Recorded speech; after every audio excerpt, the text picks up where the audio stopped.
تبارك الذي نزل الفرقان على عبده ليكون للعالمين نذيرا۔ السلام علیکم ورحمۃ اللہ وبرکاتہ۔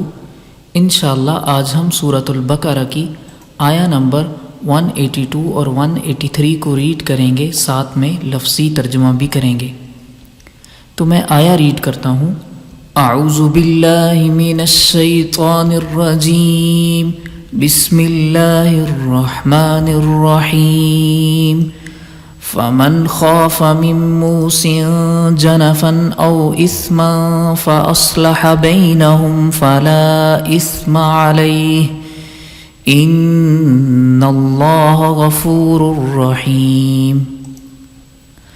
فمن خاف، فا کا معنی پس، من کا معنی جسے، خافا خوف ہو، من موسن وصیت کرنے والے سے، جنفن طرفداری کا، او اثمن یا کسی گناہ کا، او کا معنی یا، فاصلح، فا کا معنی تو، اصلح اصلاح کرا دے، بینا درمیان، ہم کا معنی ان کے، فلا اثم تو نہیں کوئی گناہ، فا کا معنی تو، لا کا معنی نہیں، اسم کوئی گناہ، علیہ اس پر، ان اللہ بے شک اللہ، غفور بخشنے والا ہے، رحیم مہربان ہے۔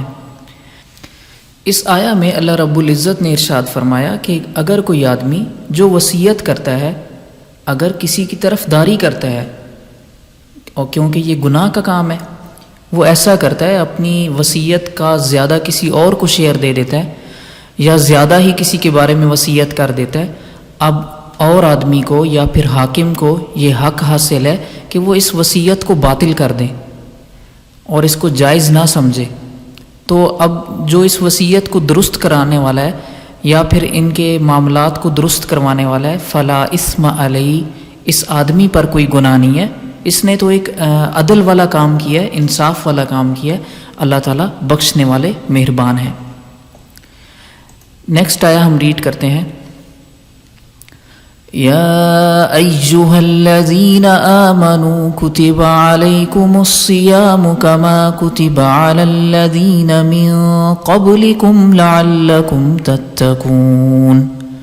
یا ایہا الذین، یا ایہا کا میننگ ہے اے، الذین وہ لوگ، آمنوا سب ایمان لائے، کتبہ فرض کیے گئے ہیں، علیکم تم پر، علا کا معنی پر ہے، کم کا معنی تم، تو دونوں کو جب ملا کے پڑھتے ہیں، علیکم کیا چیز فرض کی گئی ہے، الصیام روزے، کما جیسا کہ، کتبہ یہ پاسٹ سے ماضی جو مجہول کا صیغہ بن جاتا ہے، ماضی مجہول کا، کتبہ فرض کیے گئے، علی الذین ان لوگوں پر، علا کا معنی پر، الذین ان لوگوں، من قبلکم تم سے پہلے تھے، من کا معنی سے، قبل کا معنی پہلے، کم کا معنی تم، لعلکم تاکہ تم سب، تتقون بچ جاؤ، پرہیزگار بن جاؤ۔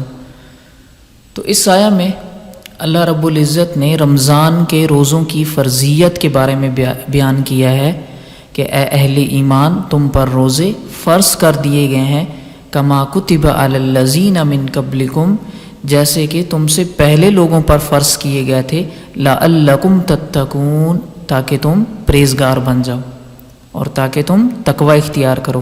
تو تقوی کا معنی بھی ہوتا ہے بچنا، کن سے بچنا، برے کاموں سے، حرام کاموں سے۔ تو آج کے ہمارے لیسن میں جسٹ یہ 2 آیات تھیں، آپ اس کو ریڈ کریں، سنیں، اگر کچھ پرابلم ہو آپ پوچھ بھی سکتے ہیں، اور آپ اس کو شیئر کریں تاکہ دوسروں کا فائدہ ہو۔ شکریہ، اللہ حافظ۔